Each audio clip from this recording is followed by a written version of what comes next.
rise for it. Stay up in the night and in the morning, I'ma rise for it.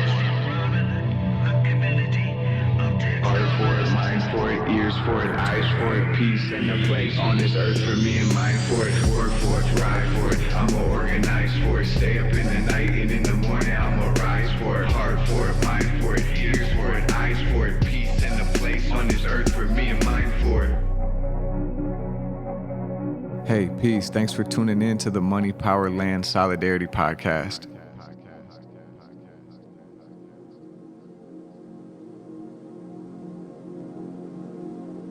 I am really excited about the interview we have today. We sat down with Unicorn Riot's own Niko Georgiades. But before we get into that, I wanted to check in quickly about the Upper Harbor Terminal redevelopment in North Minneapolis. For new listeners, this podcast was born out of organizing efforts to stop the transfer of exclusive development rights of 48 acres of North Minneapolis riverfront land to billionaire developer United Properties.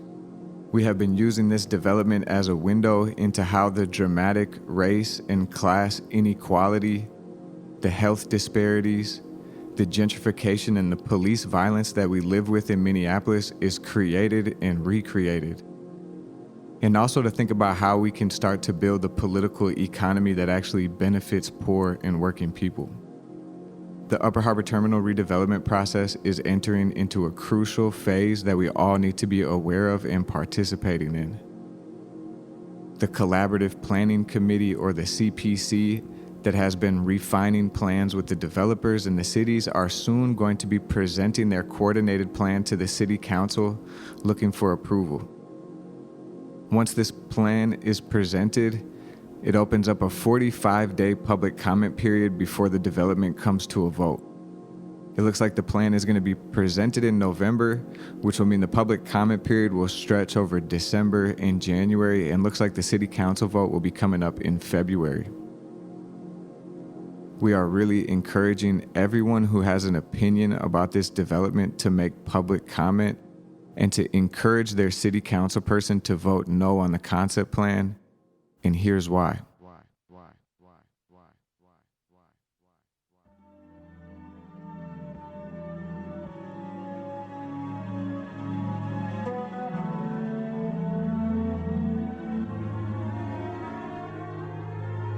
No matter the bells and whistles put on the plan, or grand statements about equity that are deployed like window dressing, the fundamentals of this development are ugly, they're unjust, and they're unacceptable. Public land, the right to develop on public land, in North Minneapolis should not be going to the wealthiest white people in the city, point blank, period. This is the largest continuous stretch of riverfront land left in Minneapolis.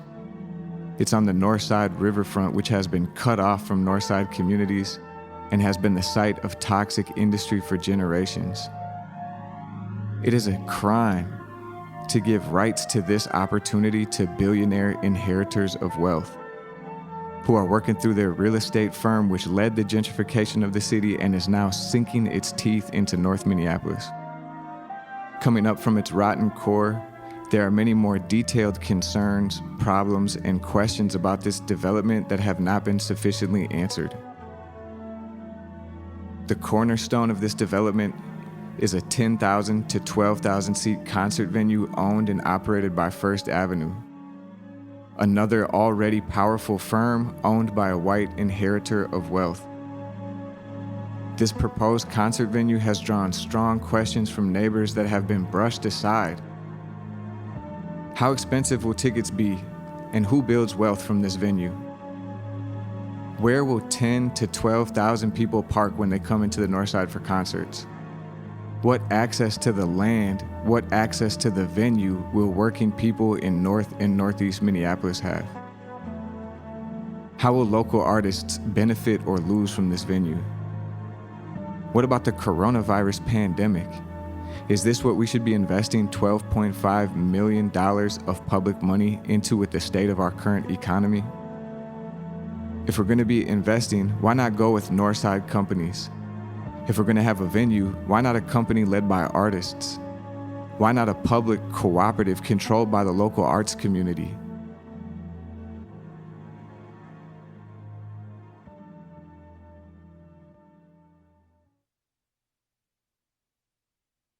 Huge questions and concerns are being raised about housing, gentrification, and displacement that also have no answer.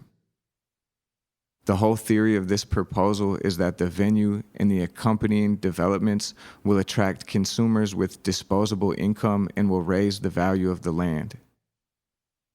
The adjacent neighborhoods are already full of people being priced out of their homes.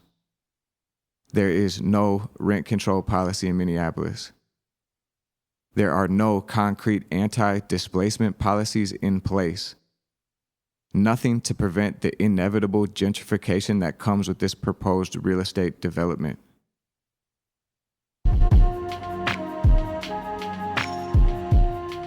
Beyond that, even the housing planned on site contains not one unit below 30% of the area median income, leaving the vast majority of Northside renters excluded from the jump.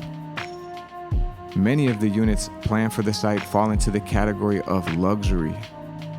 This is a project that is catalyzing the takeover of North Minneapolis by the wealthy, extracting wealth into the pockets of billionaires. I thought about the Upper Harbor when I heard the disgusting news that the Walz administration approved a permit to go forward with the Line 3 tar sands pipeline. One absolutely scandalous element of the upcoming city council vote on the Upper Harbor Terminal is there has not been an AUAR. That's an environmental review that's done on all development projects. We're talking about the sacred and critical Mississippi River. This site has been home to and a neighbor of toxic industry. It's malpractice to push this capitalist development through without even studying the real impacts. What about the idling of tour buses as they load and unload the big ticket stage shows planned for this venue? Neighborhoods already living under the plume of the GAF shingles factory. What about the massive increase in car traffic coming to North Minneapolis and the impact on air quality? These questions bring the reality of this development into high relief. This is another form of the toxic, extractive industry that has oppressed North Minneapolis for generations. Last for today's reflection, but absolutely not least, is the utter disregard for Indigenous people, for the Dakota people whose land this development seeks to further exploit. Moments like this development, when land and power and control are up for contention, we can't just plow forward. We need to engage these as opportunities to return land, to redistribute wealth and power, and to organize something better than the inequality and violence that reigns currently.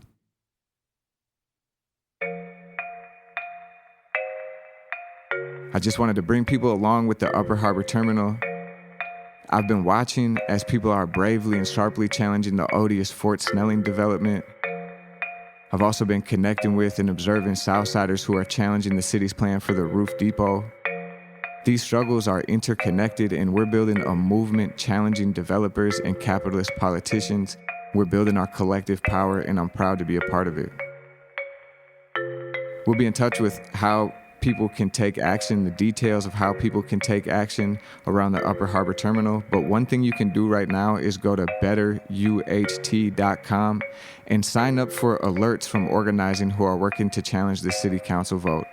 betteruht.com. That's betteruht.com. That's a good place to get connected. All right, thanks for letting me give that little introduction. Today, we're going to shift gears. We got a really incredible, rich interview with Niko Georgiades of Unicorn Riot, just an incredible journalist, a powerhouse artist and organizer. I really enjoyed our conversation. I hope you enjoy it too. We talk about the 4th precinct occupation and the ways that that fed into this summer's uprising. We talked about Unicorn Riot's reporting on violent white supremacists. We talked about their reporting on law enforcement response to Line 3. We talk about Niko and his story. It's a really good interview. Shout out to them. Shout out to Unicorn Riot. thank you to all of our Patreon subscribers, everyone who has rated the show, who's left a review, or who spread a word to a friend. If you haven't yet, please consider subscribing to our Patreon page. You could become a bread level subscriber at $2 a month, a butter level subscriber at $5 a month, or you could join our cheese level subscription at $10 a month, and that'll get you access to exclusive merchandise, to some gift bags and goodies, and also to some bonus content. We really appreciate it, and together we want to continue to build this rank and file, frontline, anti-racist, left-wing socialist media in the Twin Cities and beyond.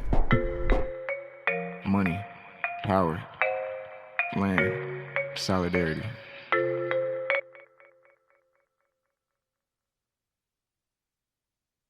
Thank you for tuning in to the Money, Power, Land, Solidarity podcast. We are really excited for this interview today. I want to introduce someone that I'm really pleased to have on the show, and have to express just like a real gratitude for the work that you do and a real respect for the work that you do, and not just you, but your whole collective and organization. We are lucky enough to be joined by Niko from Unicorn Riot. Thanks for joining us, fam. Thank you very much. Much respect as well. Respect to the podcast as well and the work you've been doing. Hey man, no phoniness at all. You were a big inspiration for the show. I can't remember. I was trying to think when I was preparing for this interview, the first time I interacted with you out there. You know, for some reason I had a mind that we might have got introduced by Toki Wright at one point, but a mind that one march that comes up is there was a march at the federal building at Fort Snelling, tear down the fort march many years back. And I think that might have been the first time I met you. So seeing the work that you're doing has always just really inspired me. And being an artist and somebody interested in journalism, it like really, it lit a fire in us for sure. Man, that's dope. Yep. Take down the fort. That was an incredible action. I definitely remember that. Yeah, hell yeah. Do you know what year that was? I have a hard time remembering these days. I thought it was like 2007, 2008, but then this was just brought up in a conversation that I had very recently. And I found out also that a member of Unicorn Riot, Dan Fight, he had recorded it. And so I found his recording on YouTube. So he has it all recorded. So just type in "Take Down the Fort Hong Pong" on YouTube and you can find it. But I think it was 2012 that it said. Okay, yeah. Or 2010, one of them. So it wasn't as long as ago as I thought, but yeah, still a while ago, about a decade. Life-changing moment though for me, like I was really being politicized at that moment, and like to see the bravery and just the analysis that those folks were bringing to the table, that was like, I'm really thankful I got connected to that. I also remember while we were marching from the Whipple building to Fort Snelling, there was one of the most incredible protest songs that I had ever heard, where the dude was like super on it. He was like, power, yes. Power to the people. Yes, hell yeah. I was like, what? I hadn't seen that or heard that. Hey, I busted that out a few times after that. I've definitely got that one going before. And you could switch it up. Yeah, that's really dope. Yep. Hell yeah. No, it was dope. It was a good action. It was powerful, like you said, and it was eye-opening for me as well.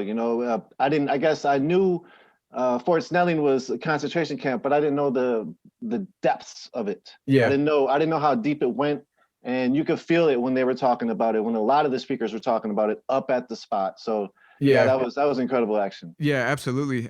And one of the themes I kind of came to preparing for the interview that again ties back in this tear down the fort action we're talking about that was like a decade ago is just how relevant it is to today, because ICE, still being headquartered there, and now this really toxic Fort Snelling development that they're proposing. So this nexus of real estate interests, the state, the legacy of colonialism, like it's nothing new, and like a lot of these movements have grown. And one of the thing I want to keep lifting up as I'm still processing this summer is that none of this stuff is random, or none of it is spontaneous. Not that there isn't a spontaneous element, but there's been a lot of organizing happening in this region that really fueled like our ability to fight back this summer.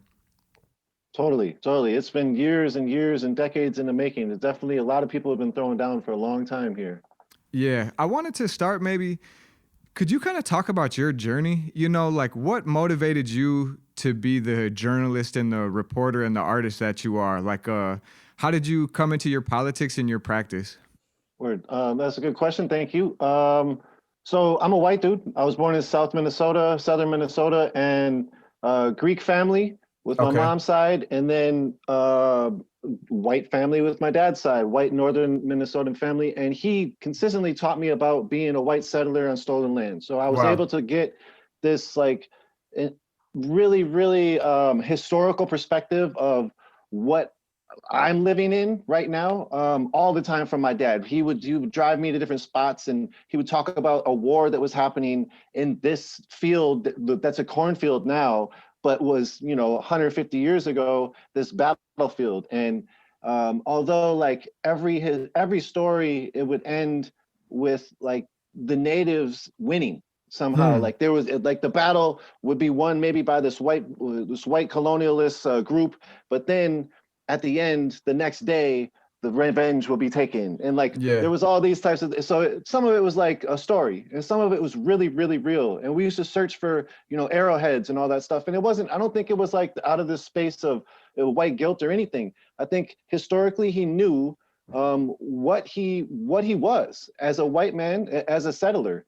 And he had so much respect and paid so much adherence to the indigenous folks that were here before him. And that was a quite amazing, like to really look back on and be like, oh man, I wish I could talk to him as an adult. I haven't talked to him. He's passed. Oh, I haven't wow. talked to him after I was 18. And so he didn't know, he didn't even know what we were doing with Unicorn Riot. And so he passed in like 2015, right as we were starting it. And had that been ability for me to have those conversations, would have been really dope. But anyways, Yeah. What a beautiful seed that was planted. yeah, man, it was like I couldn't take it back. When I was a kid, I didn't understand it as much. I knew what he was talking about, but I didn't correlate it all with what's happening. Really, he was super into history, and he was always talking about history. And I was like, man, history is whack, because the only history they were teaching us was like the super Americanized history. I didn't care about it. I didn't care Yeah. about Abraham Lincoln or none of that stuff. For real. Hey, how did your dad, I'm just curious, like, how did he come to that knowledge? This, it's like cool to hear that there are, there's a tradition of European American people, white people who tell the truth and are fighting against the settler mentality. But it's also not every day you run into somebody like that. Do you know where he got that from? Man, I really wish I did. Like, I have all these questions for him. Essentially, what I know is that he was, like I said, born in northern Minnesota, raised in northern Minnesota. He ended up going to some Christian school for a little bit. He talked Okay. about how the nuns would slap him on the wrists with rulers, and like just Yeah. be really brutal for these other avenues of like how they would mistreat people, or they just overstep their authority, whatever. And so I think it was like a rebellion in a way. I think he like rebelled against what was happening and really understood what was happening in the context of history. And so that's just my guess though at this point, because the way he would break it down to me was very historical, like very knowledgeable about this is like the path that America went on, and this is where we are now. And so anyways, yeah, that's a good question. And I wish I had the answers. And then my mom's side, real quick, I come to find out later on that we have like family that was a prime minister. Oh Family shit. that prime minister was also he was taken from the mainland, brought to an island to re-educate himself from a fascist dictatorship, and then he was tortured and killed on that island. And so I had all this other intermix of family in Greece that were killed by fascists. Some of them came here, and that's where my grandfather, when he came here, he never left. So he came here, and then that's how sort of I arrived later on through my mom. But then, growing up in southern Minnesota is white people, and Yeah. understanding being around white people and hearing their continual racist, it's like the little things, people ding dong ditch, right? You hit the doorbell and you run away. Well, that was the N-word knocking. I've heard that too. Yeah. Yeah, Yep. yep, yep. Like there's all these little correlations of just super racist thought processes that you are fed and given to. And so it's always been like a deprogramming phase for me in my whole life. I don't know where it started with me, but I know from the jump, it's been like, whoa, I've sort of rejected that. And maybe it was just given to me from both my parents. But then I went to a lot of different locked up, incarcerated stages. So I was into sports a lot. I broke my neck when I was playing sports. They told me Oh I couldn't shit. play. Yeah, they told me I couldn't play sports after that. So it was like, what? Okay. So then my life just went, real wild. And How old were you when you broke your neck? 12. Holy shit, man. Yeah, February 19th, 1995, I broke my neck. So Wow. playing basketball as well. Like, anyway, so that happened.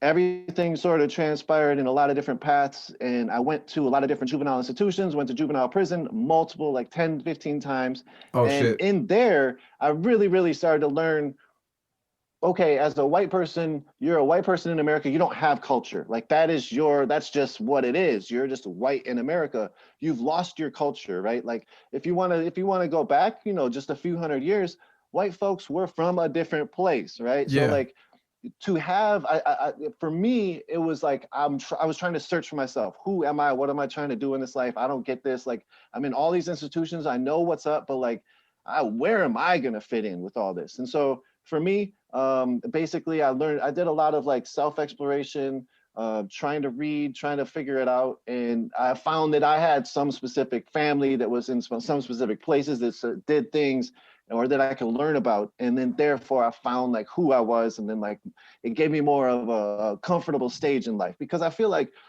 as a white person, or just in general, obviously I only can know as a white person because I'm a white man walking, but other people, I can't even imagine not knowing where some of your family had been from, right? Right. And so to even have that ability to be able to search and find some of that was very important to me. And so for me, that's how it helped fuel me. Then I started working with youth for like all my 20s and through early 30s as well. So I was at a youth serving organization called We Win Institute, and it was great. I hated it in the beginning, but I loved it at the end, because all the youth was it was just it was over a decade of like youth work that I'll never, I'll never be able to take that away from myself. I learned so much from the youth.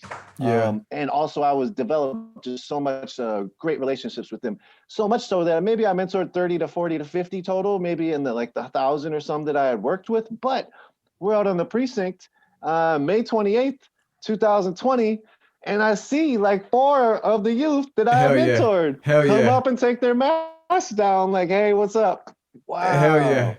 Yeah. Honestly, I have a similar experience in certain ways. And youth work had a big impact on my life. When I was in my early 20s, I got into doing youth work, and I'm not doing youth work now, but it similarly really impacted my life and my philosophy and my politics. And, I was arrested on 35 in response to the Philando Castile murder, and in jail, a former student, and several times this summer, I was out there in the field and it was former students, former mentees, and those are huge relationships, so it's like, that's really a special place, that type of youth work.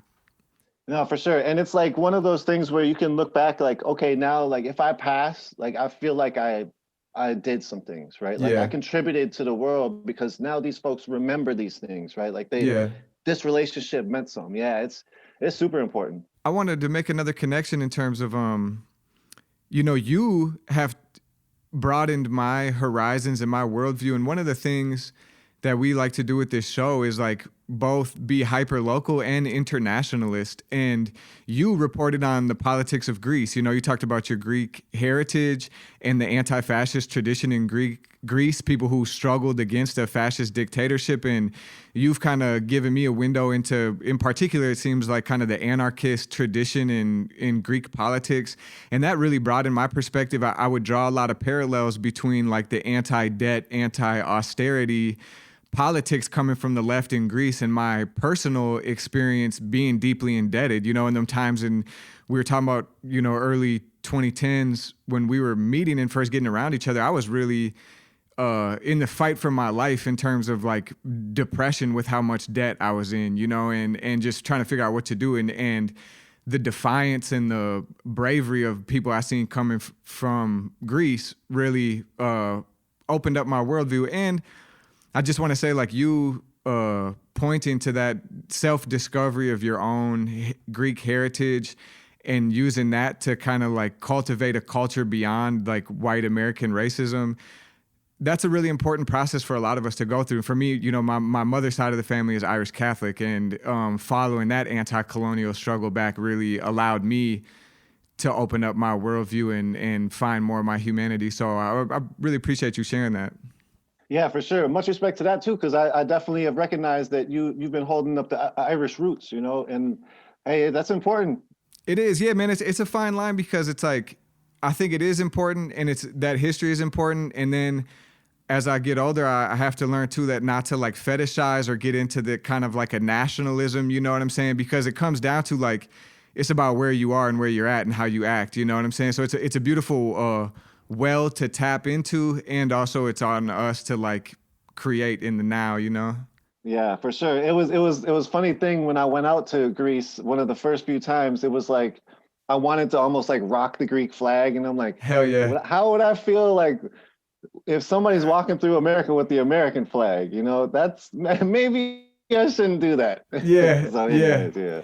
Could you quick? I don't want to go too long because I want to focus today on some pieces of the Unicorn Riot reporting that I think are really relevant to what happened this summer. But while we're here, could you just talk a bit about the political situation in Greece in particular? Like you talked a bit about the fascist dictatorship, but you know, the scene that you're connected to there and the politics there and the struggle there, they also, you know, fight against real violent fascists. Could you just give people kind of a brief kind of orientation? Yeah, for sure. Okay.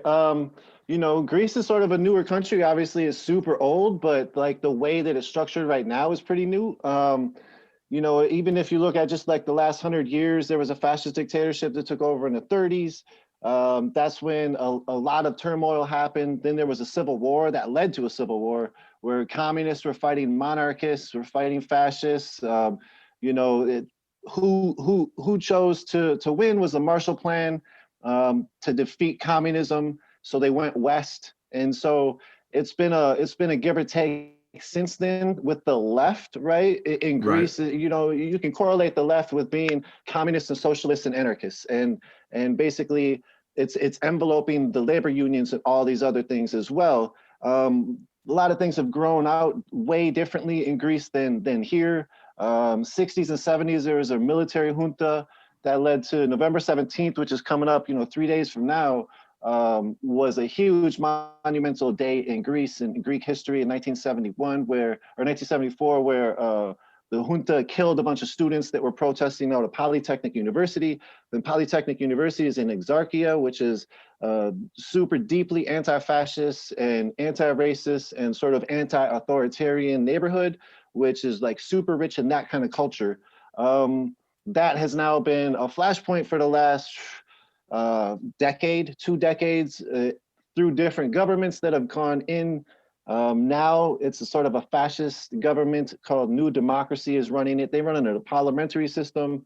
And so you go back a little bit to 2008 where we're talking about the debt. There was like socialist systems or like people on like you would think they would be the left, but they Yeah. were in the government. They sort of signed off the whole country into this IMF, you know, Yeah. yeah, the whole. Syriza, is that So Syriza came out of that. So like, okay? so you had the movement of the squares in 2010, which started in Spain, right? 2011, and that's what sort of led to Occupy. That movement Okay. of the squares went to Syntagma, and that was in Greece in 2011. Big huge thing here, Occupy.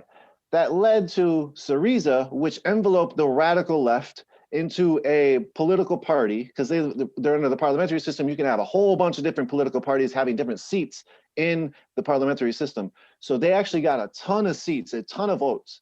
They had anarchists out there voting in Greece to get them into power. Well, they get into power and they sort of sign the same rights away to the IMF, the World Bank, and the European Bank, and it didn't turn out very well. Yeah. But I will say, had there been a New Democracy government at the time, or a right-wing government, or the Golden Dawn, which is another thing I'll quickly bring up, Exarchia would have been exhumed much more quicker. So I say that because right now they're trying to gentrify it. They're trying to build a subway in there. They're trying to get rid of and beautify it. They're trying to get rid of the sort of like the graffiti, the anti-authoritarianness, the anarchists. they've been labeled sort of like this terrorist entity by the government. And so anarchism there in Greece is super widely accepted. The thought process of being able to control and run your own life, not have authority, look down upon others, being more equal, horizontally organizing things, self-managing things, that is very high on a lot of people's radars. Yet, a lot of the mainstream and a lot of the government, they're not really down with that. They're trying to get capitalism going through all the veins of Greek life and all the veins of Athens. Exarchia sits in a very important spot in Athens as well. And so it's a lot to going on. The other side of it is the anti-fascist fight. Fascism is very deep in Greece. There is a lot. It's like a European nation where during the Greek crisis, a lot of the reasoning of the Greek population, they thought the reasons why the crisis was really happening were from the brown folks coming in and from the Syrians, the Afghanis, the Iraqis, and whatever else. And that continued to happen, into the 2015s, 2016s, when the crisis hit really bad, the refugee crisis. That's when you also had a bunch of anarchists squatting buildings to let refugees live in them. And so we visited some of those buildings like Notora 26, which is still standing. It's amazing. There's only a few dozen squats left. They're getting picked apart by the police continuously right now. But Notora 26 is still housing hundreds of refugees for free. They live horizontally. It's amazing spots. We've done some specials on that. But the side note of it all is the police, their attachment to Golden Dawn, which is a far-right organization, neo-Nazi type organization, who also has connections here with other Nazis here. But the Golden Dawn just had trial, and they got found guilty as a criminal organization. A whole bunch of their members are going to be locked up for a little bit of time. So that's really important in the Greek atmosphere, in the Greek landscape. At the same time, November 17th, which is a huge day for college kids and a huge day for the student movements. They've been occupying. So I was just getting on the phone with somebody a minute ago before we got on this call. They've been occupying the university, and the police have been continuously impeding that occupation. So they swept it earlier today. They swept out the marches that were marching in solidarity with it. And the police are really, really enacting a martial law-ish atmosphere in Exarchia right now. So it's sort of dangerous for the culture of anti-authoritarianism to have this freedom in this one spot, which used to be called an autonomous zone. It used to be this, it's cop-free. It was never cop-free, but it used to be sort of dubbed as this cop-free zone. And that was, again, during the time of a much more left government, which they were much more accepting to the facts of, these are actually our people, let's let them be freer. And now it's this new democracy government who's headed by, let me go to real quick. The mayor of Athens was beheaded by November 17 members, I believe. So there's November 17 was an organization that they developed out of the whole enveloping student movement. And, so the connection between this dude hating the left is literally with his father dying from the left. So, shit. It's a lot going on in Greece. But on the side note of it all, when I visited in 2017 and 2018, and we did 13 to 20 different projects that you can sort of find out about much more of what they're doing out there. They said that so I was talking to one of my main contacts, Panos. He's like the encyclopedia of the social movements. He was like, so there's about I think he has said at the time, 500 assemblies with about 5,000 people involved or something like that. Maybe it was 5,000 assemblies and 15,000 people, but it was sort of a lower number, but it was still holy shit, this is a lot. If you look at the groups in Minneapolis, maybe it would be there's 50 organizations that are doing things, whatever else. And so the way he said it though, he was like, we're talking about 2017. This is 5 years after the height.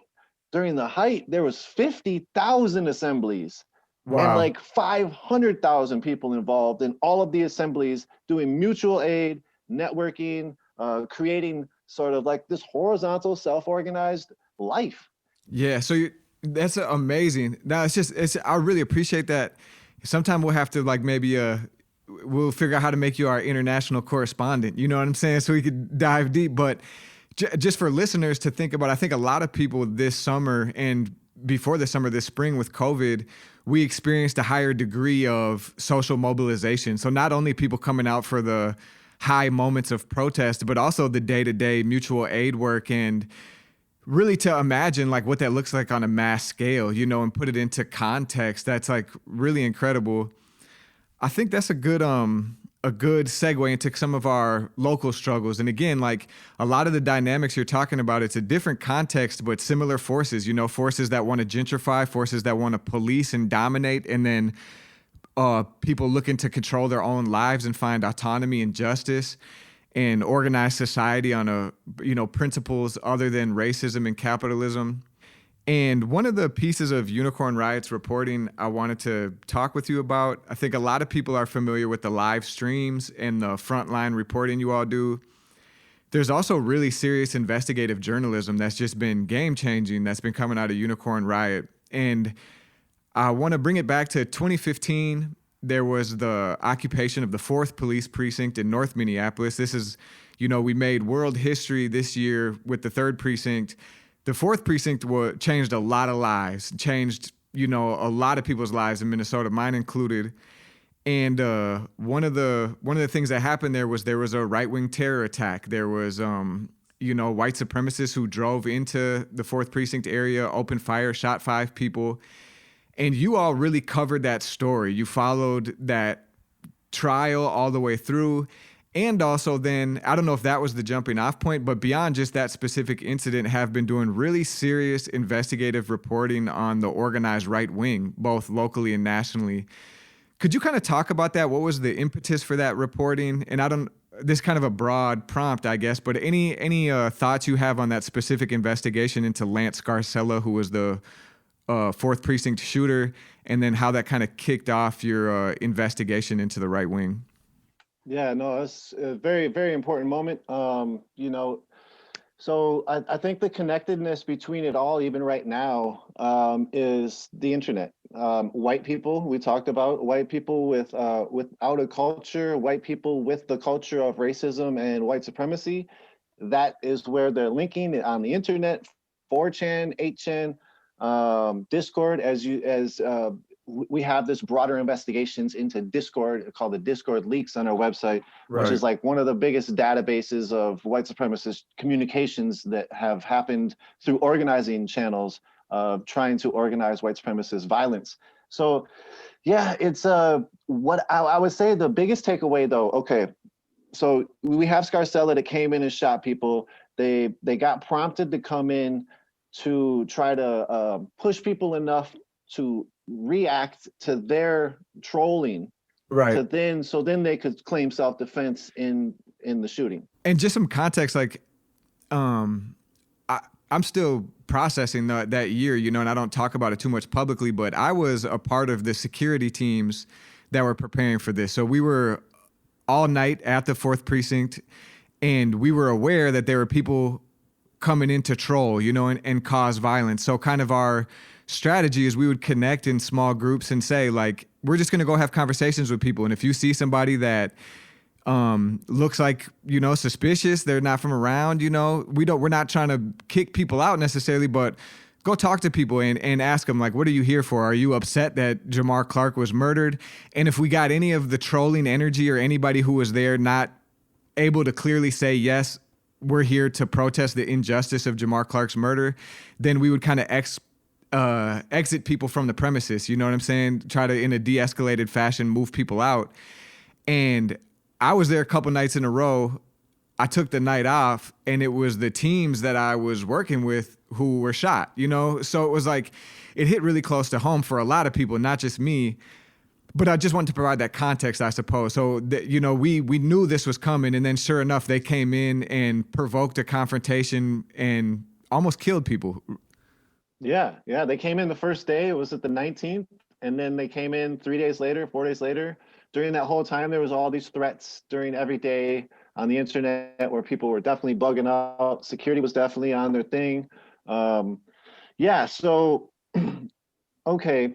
So dude comes there the first time, and they seek the stream out. They do their own stream. They also seek the live stream of Unicorn Riot out, and they talk about weird Bane memes. I didn't know what they were talking about. I don't watch movies. I don't watch Batman. I don't know what you're talking about, dude. You're talking about some other stuff that I don't know. So it was weird to me. I just didn't understand it. Had I been, in that culture a little bit, I might have really understood it a little bit more. So I'm live streaming at the moment with a phone. I don't have the chat up though. And we're live streaming through livestream.com. When I look back, somebody mirrored that whole chat and the stream to their Facebook, to their YouTube. And I look back at it, and people in the chat were literally, they knew who these people were. That first time they came to the stream, they're like, yo, these people were just on somewhere K Commando on 4chan, and they just streamed that they're coming to mess with y'all. And it was like, whoa. So cats on our stream, like our audience was so smart. They knew who these people were. Had I been having that chat up, I would have known and seen like that they were talking about, but I didn't. So anyways, they got exited off the premises that first time, actually by Cannon, right? Like, so Cannon comes and like, yo, y'all are like trolling. What? Get out of here. So they ended up leaving. That second time when they came, I wasn't up there actually at the moment either. Same with you. Actually, we had actually been meeting we're at ex-member Andrew and ex-member Lorenzo's place, figuring out where we were going to go to Chicago. Laquan McDonald, the whole case just getting blown up right out there. Wow. At that moment, it was like, whoa, this shit seemed to be calm a little bit here. Let's go out to Chicago. Then we get the phone call that people got shot. Like, whoa. So we go down there. Obviously, it was mass pandemonium. Thank God everybody. Tevin, thank everybody didn't die. Tevin was really close to dying with that shot to the stomach. Yeah. And from the sound of it, so I don't think Scarcella was trying to kill people. To be honest, like he shot everybody so fast from the sound of it all that he also seemed to be just like trying to hurt people, but not kill them. And maybe I could be wrong. Scarcella was a wild monster, so I'm not trying to take anything away from him. I got subpoenaed. So we started writing articles. We knew what happened. People were putting it together. Dan, part of the investigation team, Andrew, part of the investigation team, a few other people, Chris, part of the investigation team. And we started putting together the K board meetup messages, the 4chan meetup messages, and we were trying to like, okay, what is it? How are these guys organizing this, right? And so it seemed like they organized it in such a manner where it was a hate crime.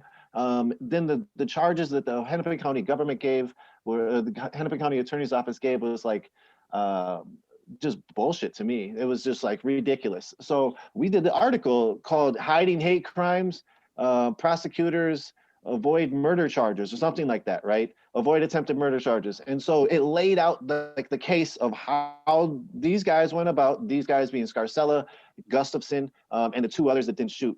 And we laid it out like, this is what they did. I got subpoenaed. They wanted me to introduce evidence into the court, and the evidence they wanted me to introduce was the live stream where they came up to us like, hey, and did all the Bane memes. Right. And within the Bane memes, it was clear that they were on some dumb shit. Like I was asking them about Jamar Clark, like I was sussing them out. Like, what and they weren't on like, they were just like, yeah, it's strange, type shit. I was like, what the fuck? I remember that. That's the first time I got a window into that goofy ass world, man. Like, yeah. Yeah, and I don't understand that world like that, but there is people who do, you know what I mean? And so I think there's a couple of people in Unicorn Riot who understood that a little bit, Yeah. And so they were able to dissect it a little bit better. I say all that because I never thought I would turn state's evidence, But when they subpoenaed me, it was like, well, it's like, is street justice going to get Scarcella living down in Bloomington, being protected by all these other things? Right. Or am I like, is the government actually going to get him? Like, this dude shot 5 people. They might go after him. They seem to be going after him. Should I just allow myself to be a witness? And so I chose to allow myself to be a witness. I was able to get recused from the witness after. So I think it's what it's called. After I testified, I was able to cover it. If I hadn't have been recused from witnessing or whatever the word is, I wouldn't have been able to sit in the courtroom to cover the specific trial proceedings. So I told them at the last moment, like, look, I need to I need to be able to cover this if I'm gonna testify. Yeah. And they allowed me to. And so Real shit. thankfully, I only missed like one little afternoon of testimony. And we had Jen, Unicorn Riot reporter, in there who was actually writing notes for that day. So I was there every single moment of the Scarcella trial. I was there with all of the facts because I was writing everything all the way down as much as I could. We didn't buy the transcripts because the transcripts would have been so much thousands of dollars. But we then had a 10-part series. It took me a while to put it out.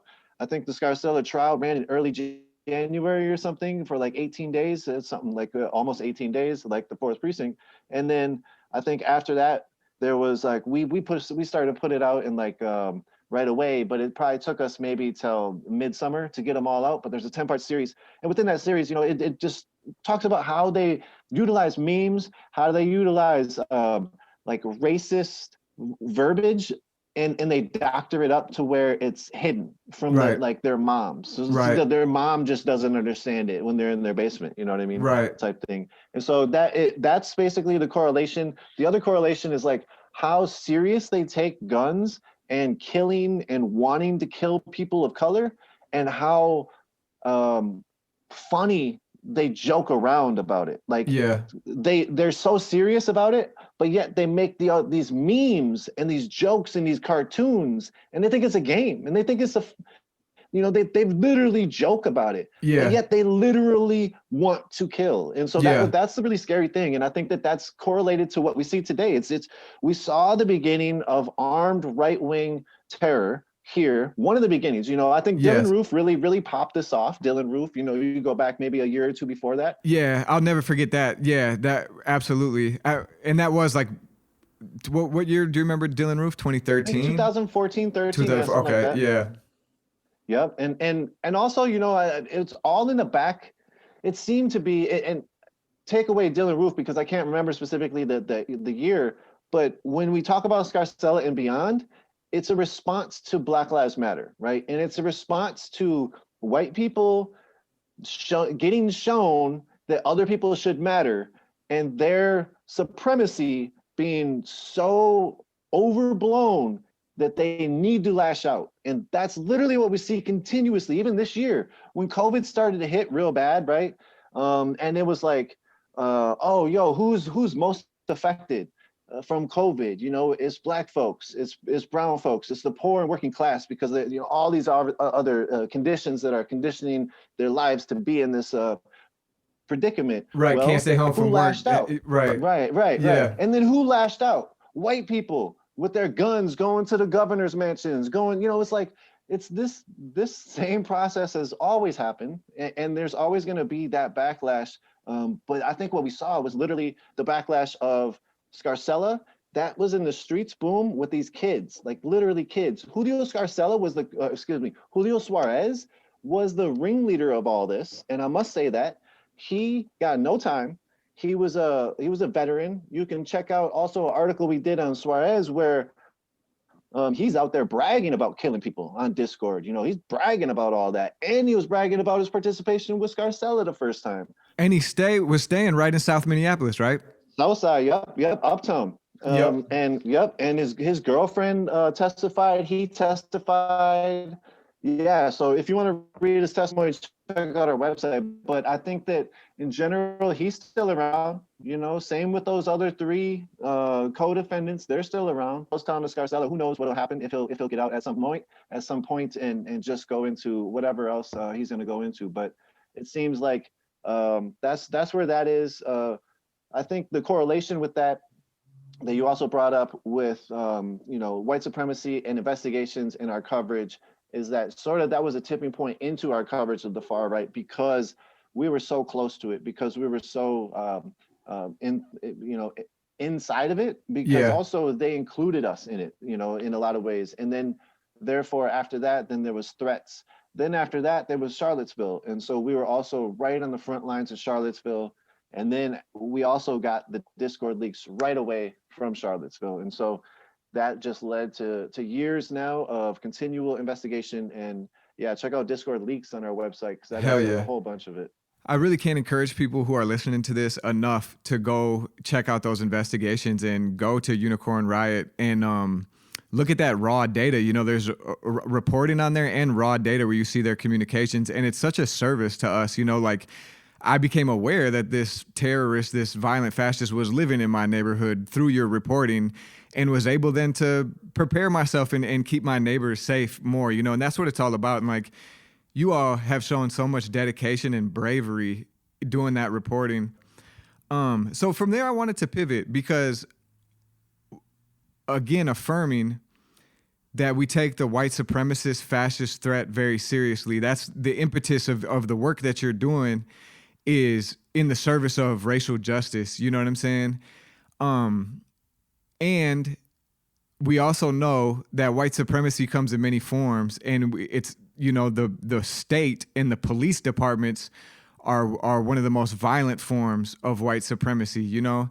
So I wanted to kind of get your perspective on this summer, the uprising this summer, you know? And one of the things that I've been frustrated with is the way I've seen kind of a lazy outside agitator narrative develop in the mainstream. So, you know, if you let the liberal politicians in the city tell it, it was an orderly, peaceful protest until white supremacists showed up and screwed everything up for everybody at the precinct. You know, that was not my experience of the precinct. My experience of this uprising was, you know, communities, Black people, Native people, working class people of all races, a lot of young people, but also a lot of elders who were just sick and tired of the violence of the MPD, you know, who have been brutalized for generations, who stood up and refused to accept it. You know, I saw the working class, brown and Black, indigenous South Side kind of lead the uprising.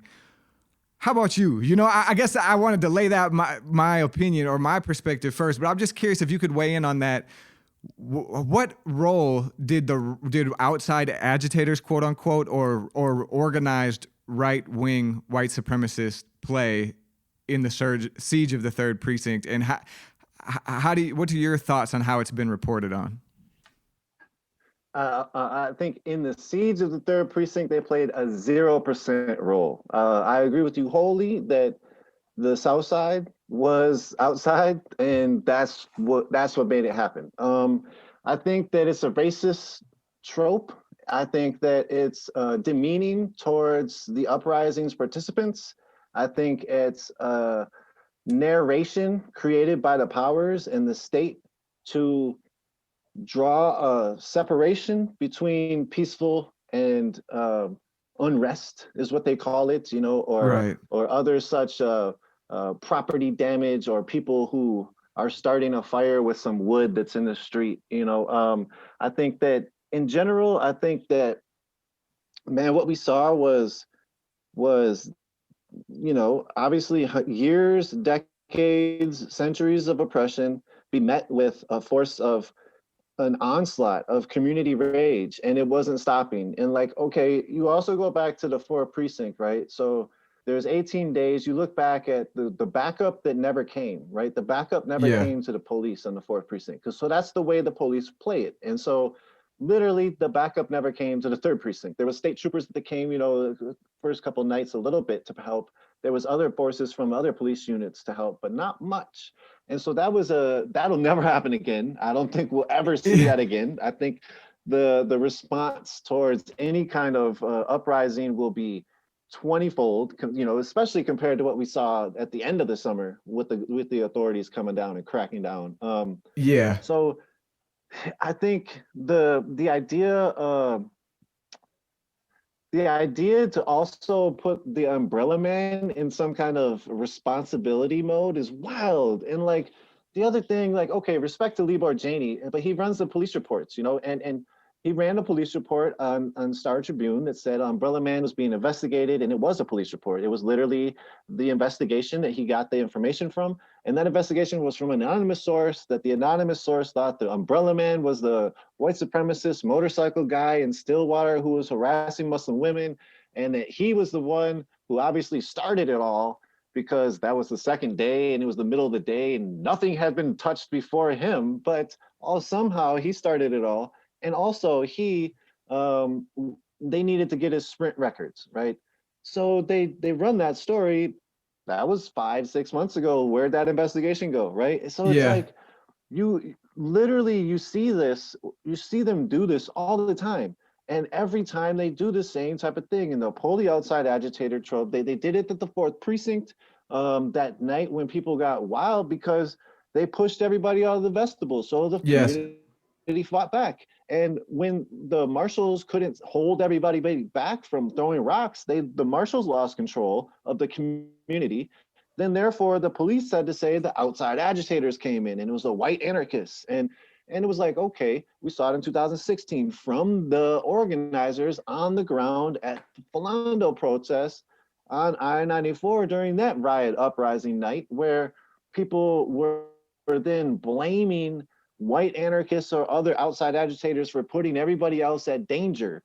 And that was even a mode of that thought process is so indoctrinated into the left, is that this good police, a good protester versus bad protester side, you can't do this, you can't do that, right? Like if you look back even before the summer, right? 3 years ago, 2 years ago, you couldn't be in the streets yelling, fuck the police. Literally, like that was violence. And when you're in marches, it's prosecute the police, you know? Don't Yeah. say fuck the police, it's prosecute the police. And everything changed after George Floyd, obviously. And it was radical more with even the thought process of saying fuck the police earlier in the movement for Black Lives, right? But then as you go along, the more it was, these protests became more, the semblance of this, we have to be at the super peaceful atmosphere. That's what happened, right? So then you had the uprising happen that broke away from that mold right away, because Yes. those people that were out there, they weren't protesters. Like they weren't No. the people that are going to your protests every other week and asking for grievances from this government who was created this way to oppress people. So these were the people putting action into work and getting what they wanted, right? And so that's what we saw. And I think also what we saw within that was the police charged the officers the day after, or not the police, the Hennepin County attorney, and it happened to be Mike Freeman who gave him the third-degree murder charge, which was dropped, months later.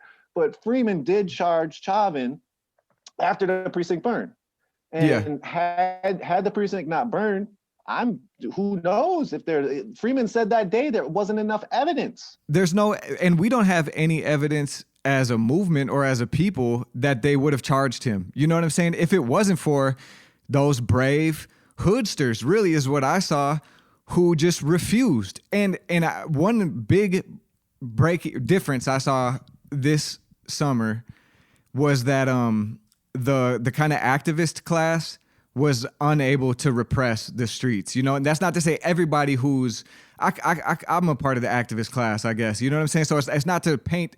There was also people who are political and around a lot, who are with the shits. But the first gathering that I went to, anybody who was trying to moderate the crowd and call for peace or, both sides things was getting shouted down.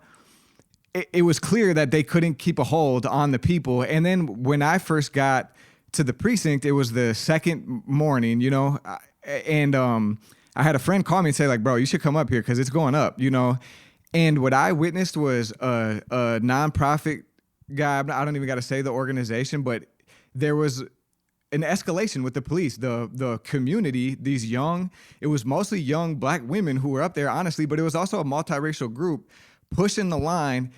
And this nonprofit guy runs in with the megaphone, please stop, we got to be peaceful. And it was right away, bro, get out. He no purchase. People were not hearing that. They even in real time tried to run the outside agitator thing, because there was a white guy up towards the front, and the guy signals him out and says, see, it's these outsiders who are trying to, and all the young Black people were like, fuck you, bro, he's up here getting it. Like, we fuck with him. Like, you're the problem. Which side are you on?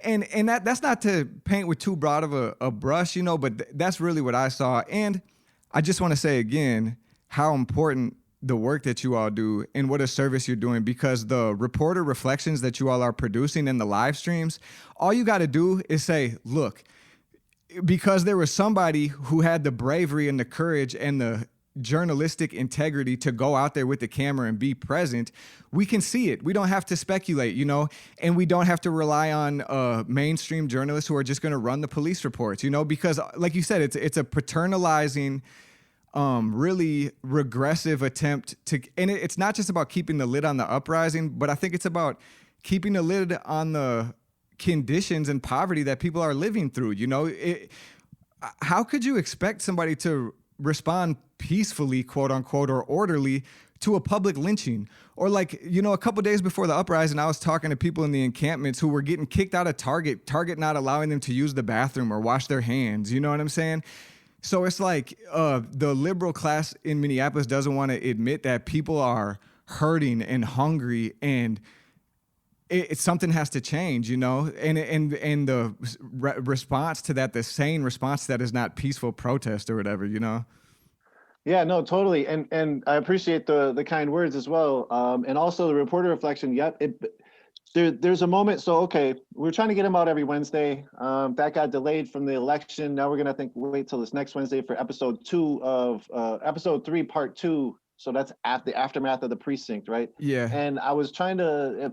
So we already did we already did like the reporter reflection sit down with me early in June, and we didn't really know what we were going to do with the series yet. So I didn't really like have the full, I'm going to do a, you know, everyday rundown. So I'm going to have to figure out some kind of narration for some of these next parts. But I say all that because there's a moment in the narration of the live stream where I walk by a few Boogaloo Boy type, right? And I'm like, okay, I don't know who these guys are. And I asked them if they want to talk, and they didn't want to talk. But so there was like maybe 6, right? 6 Boogaloo Boy type, or just like outside white dude from a farmland. They're like weird looking Scarcella type, right? Like, what the fuck are you doing here? You're way out of place. Were they openly carrying? Was it?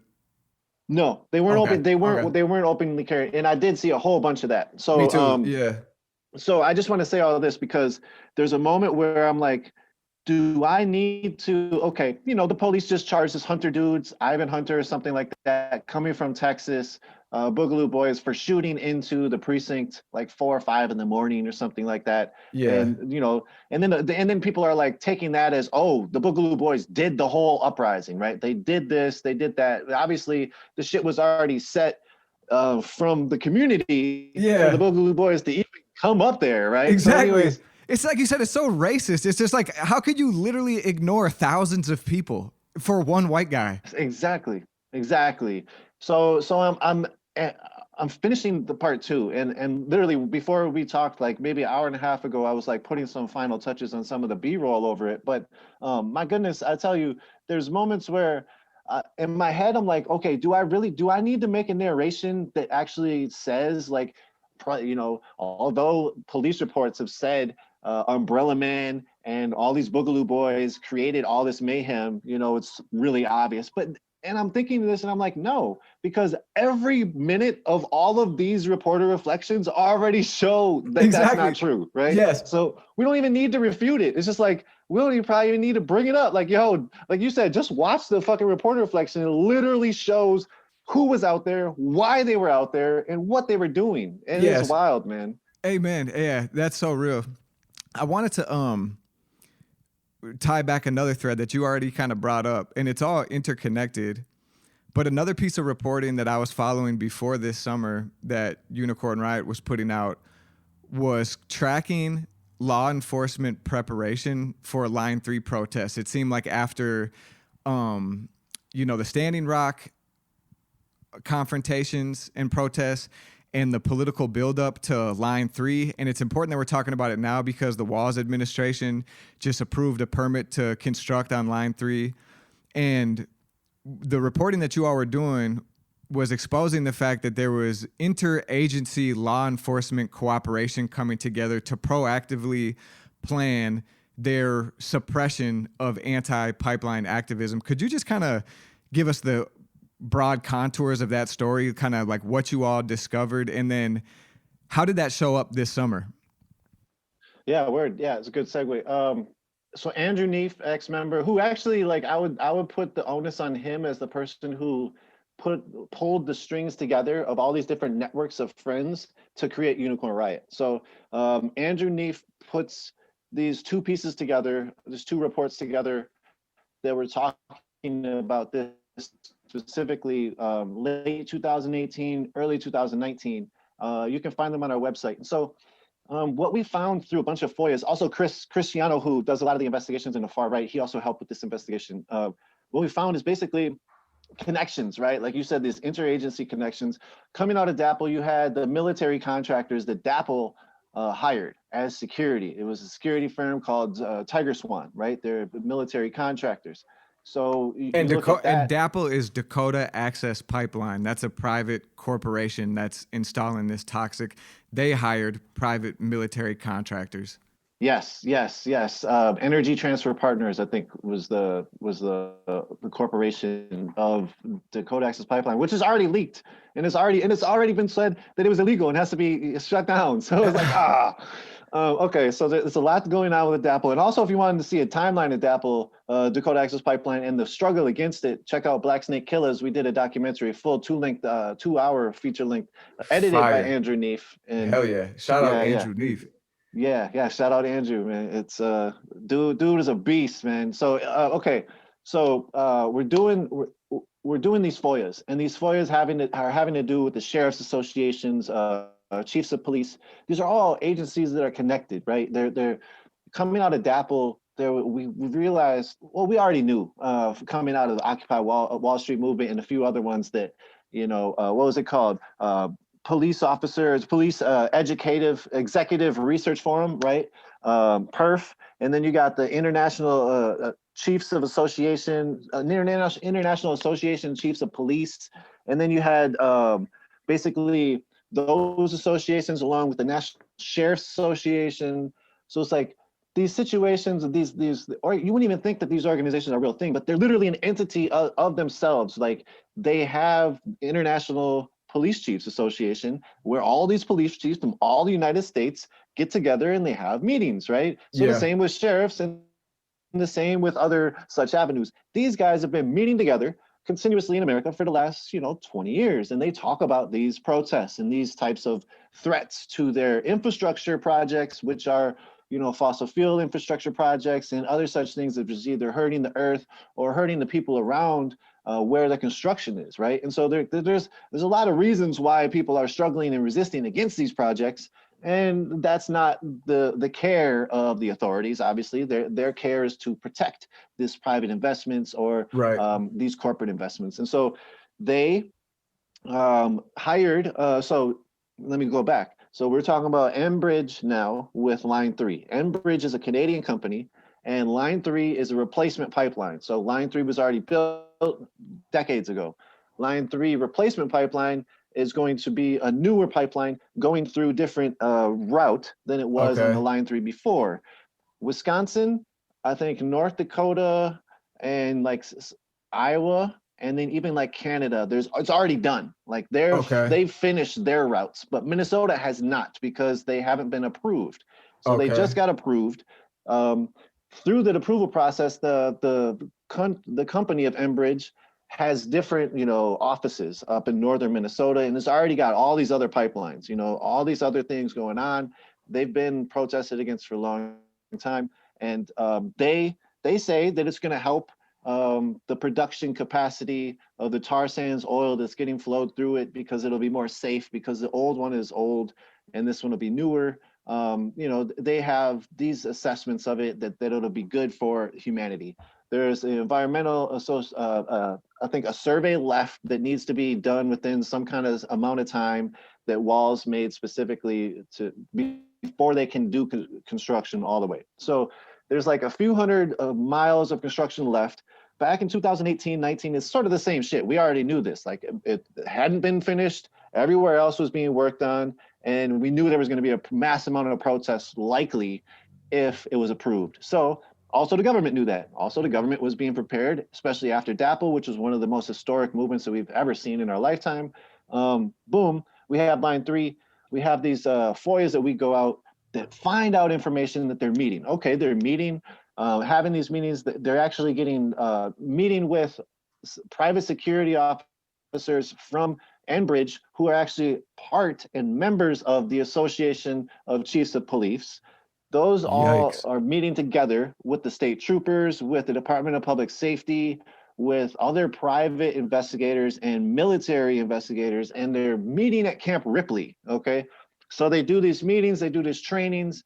These trainings lead to more trainings. I think it was actually called the Northern Lights Task Force, which I think for some reason the federal government this summer used that same name when they came here to Minneapolis to say that they were quelling crime or something. I feel like they use that same Interesting. termage. Yeah, it's weird, but literally that was already a thing that was already being used for these anti-pipeline protests. And so it's called the Northern Lights Task Force, where they're training mobile field force field force units to go and be deployed to stop a protest, right? And they train them in a multitude of different ways.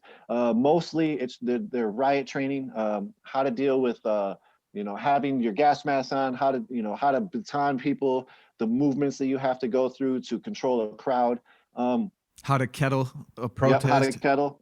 And then also you brought up different investigations. If you look back too, we've released FEMA's Field Force Training Manual, which shows all of their formations and how they do every movement that they do. So definitely check that out, because that's super enlightening, because they use those same tactics continually even today. We saw them on the freeway not too long ago when they arrested 646 people just for being on the freeway. So I think that was also, you look at that was a connection between some of this. And you go back October 7th, there was Derek Chauvin gets released on a bail, and there was a youth march. That youth march ends at George Floyd Square. After that, some people go to the 5th precinct. The 5th precinct, get all those people that were out there get kettled, right, by a mass amount of police forces. And those forces were the interagency forces that we saw that were already training for Line 3, being the Department of Natural Resources. They were also out here during the uprising. And there was other units, and they're conservation officers. People are like, yo, these are squirrel police. Why are squirrel police out here? But they're obviously much more than that, because they've gone through all this training with the state troopers and other police forces.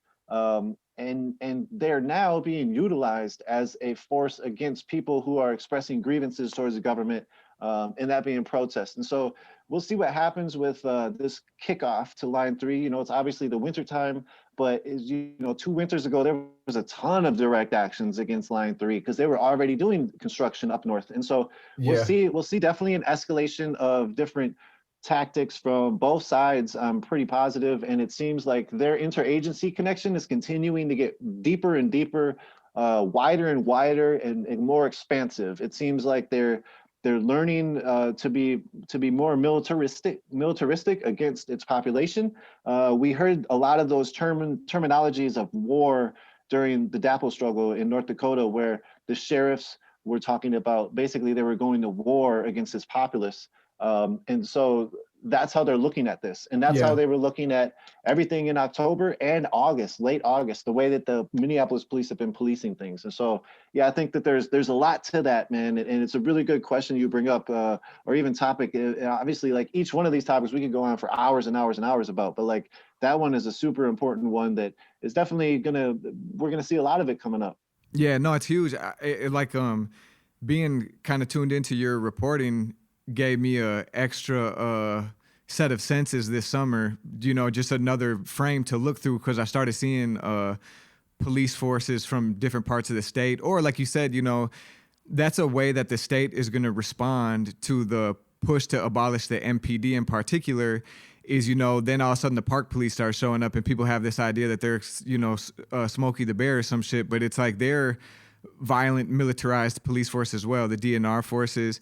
And I think what's important about this information, though, is because as much coordination as they're putting into repressing us, we have resources and genius and courage on our side, and we can beat them. You know what I'm saying? As far as like, this really is the struggle for democracy, the struggle for power in society. And the more we know about them, the more prepared we are. And I've heard a lot of rich reflections already, because I think it was kind of a rude awakening for folks this fall that like we can't do the same type of marches. It's a different story now. So we got to study them as they're studying us. Yeah, no, totally. Real quick, I wanna bring in Tour. Tour is no longer with us, but I learned so much from Tour. He was a younger cat, and he was at the Dapple struggle from the jump, and he was actually like organizing a lot of the back end communications and security team around Red Warrior and other camps. And Tour, I bring Tour up because the mentality of understanding them was one of their top focal points. Understanding who the security is, why they're even there, what they're trying to do, and then analyzing that in the capacity of, if this action were to take place here, would that make a difference? Or if that action were to take place there, would that make a difference? And it was always very like so wild to hear like the tactics and the thought process go behind a lot of a lot of these actions where it'll be a direct action, super like civil disobedient, not we're just gonna lock down to something. But the organizing behind that is so vast. And so yeah, we're gonna see a lot of, and hopefully people will be able to express a lot of creativity, because I think that's where it's at right now. I think that these mass protests, like you said, like alluded to, they're not accepted anymore by the state. And it's gonna be on people to be creative and to also be demanding. Yeah, absolutely. Man, this is such a rich interview. I appreciate it. Is it cool if I ask a few more questions? We're running over our hour. Cool. Yep. I just wanted to hear, man, like, how do you take care of yourself? How has this, I've seen you, like we said, I've been watching you do this work for, 10 years that I've been watching. And then particularly these last 5 years, it's just been such an intense period of struggle in the Twin Cities that you all have been documenting. Like, what's the toll it's had on you? How do you feel like it's impacted you? And curious if you have any insights around, burnout or people who are in these high intensity situations. How have you dealt with that? That's a good question.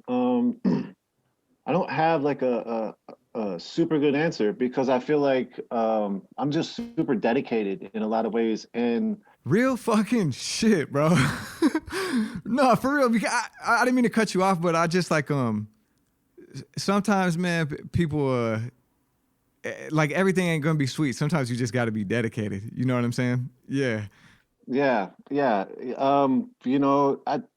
For me, I think it, like, a lot of the stars sort of aligned themselves in a way where I lost. I lost my mom, I lost my dad, I didn't lose my wife, but we got divorced, and we lost a house. We sold our house all in 2015 while Unicorn Riot was starting. Wow. I was a teacher to Jamar Clark's cousin. That was very close to me. It was a thing where I just immersed myself in the work, right? I just was like, okay, well, this is it. Like the life just handed me this platform that we're going to help create. And this is the most amazing thing that I want to do. And I want to do this. And so I think that for me, that's what happened. I don't have any children. So I don't have like this.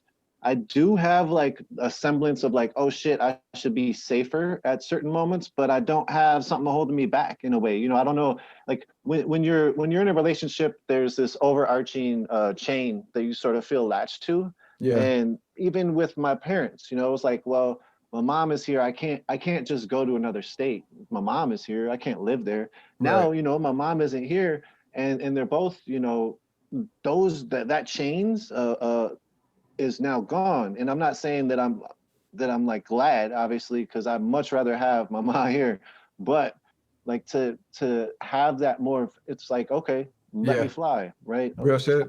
Go fly. And just like And then so that timing. yeah, exactly. And so I think that's where it's at for me. I think when it comes to burnout, I don't even look at this work as work. I look at it as, you brought up artists, right? Like I look at this as art, but also as a mission, right? Like if I'm telling somebody else's story, that's super important to me. And I'm not gonna just fluff it off like, oh, let me just quickly make this quick video off of this dude's interview. No, like usually that means a lot to me, that you gave me this trust and time to give me your thoughts. And then therefore I'm gonna try to repay that by paying respect to the story, right? So anyways, it's not, there's the burnout comes for me in the pain, right? So like, you brought up even like how, there's a lot of shit that's happened, and a lot of the shit that we cover, none of it's fun. You know, it's not like, Right. woohoo, I'm gonna go cover another police killing. This is, Yeah. yes, I love this, you know.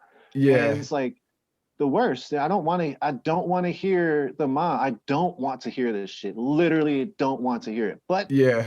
you know, it's like I feel at this point we have to. Who else is, you know, but really now media has changed a lot, and there's so many more people throwing down with media. So it's like I don't feel like in my heart that I need to be at every place. But in general, we're putting together this documentary called The Mothers, and The Mothers is going to be this feature-length documentary on about 40 mothers that we've interviewed over the last 3 years, and them telling their stories. And then we're following sort of three that we've already followed around, and that'll center around them.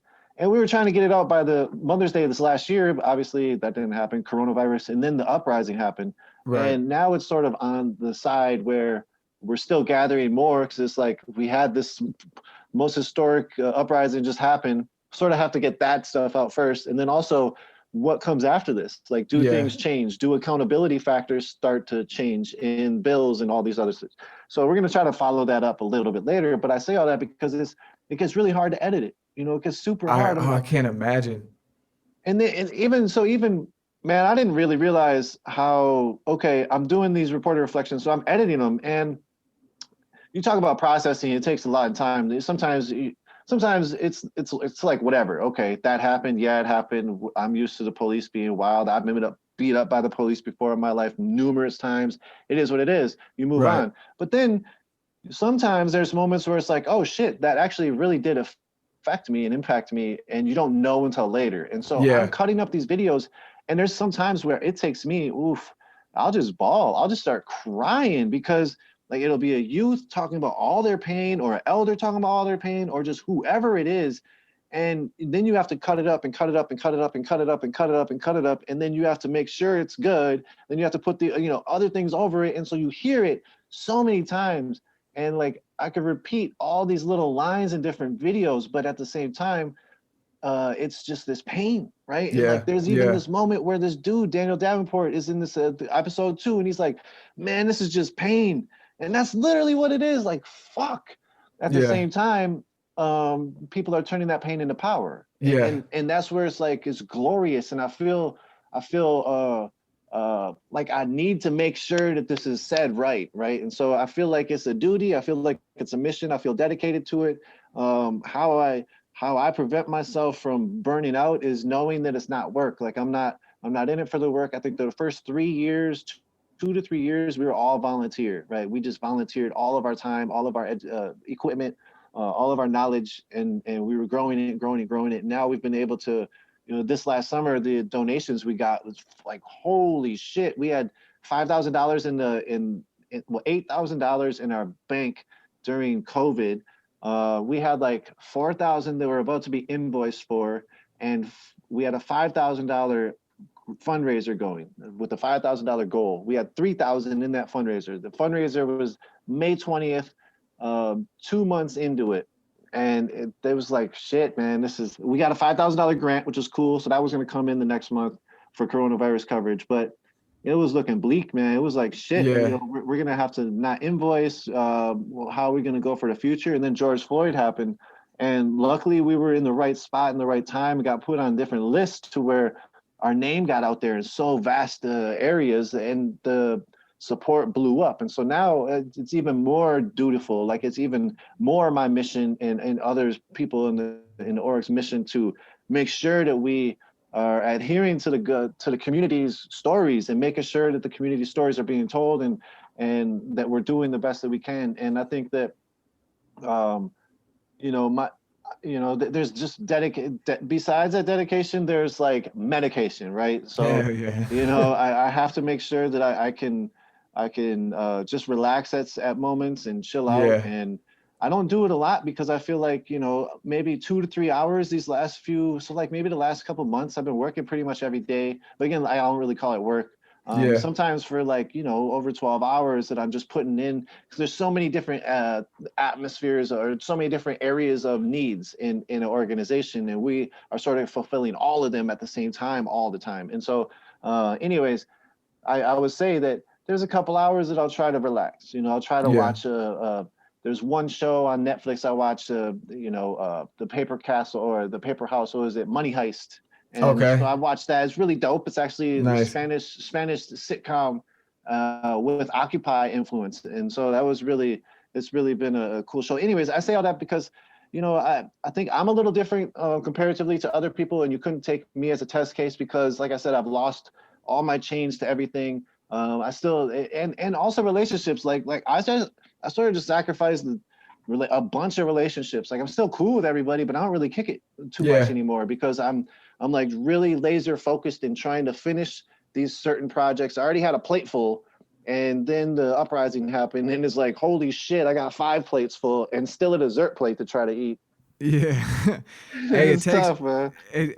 Well, I just say, man, it's like, it's cool for me to hear those reflections because as an artist myself, and with this podcast is the first time I've taken on like this level of kind of journalistic creation and like the regularity of it. And I'm always, I want to do right by the gifts that I've been given. I want to do right by the stories that I've been able to encounter. And like, I just gotta again salute, man. Not even trying to talk you up like that, but the whole team at Unicorn Riot is just really incredible. And like the passion and the dedication and the sacrifices that you made, they really ring true in the work. And it's like, it's really priceless, and it's playing no small part in the movement. It's really feeding things. And like, I'm glad to hear y'all got a little injection of resources because, it goes to show like the people doing the real great work on a lot of fronts in the cities are people who've been doing it on a shoestring budget. You know what I'm saying? And it's like, you see how poorly the city spends their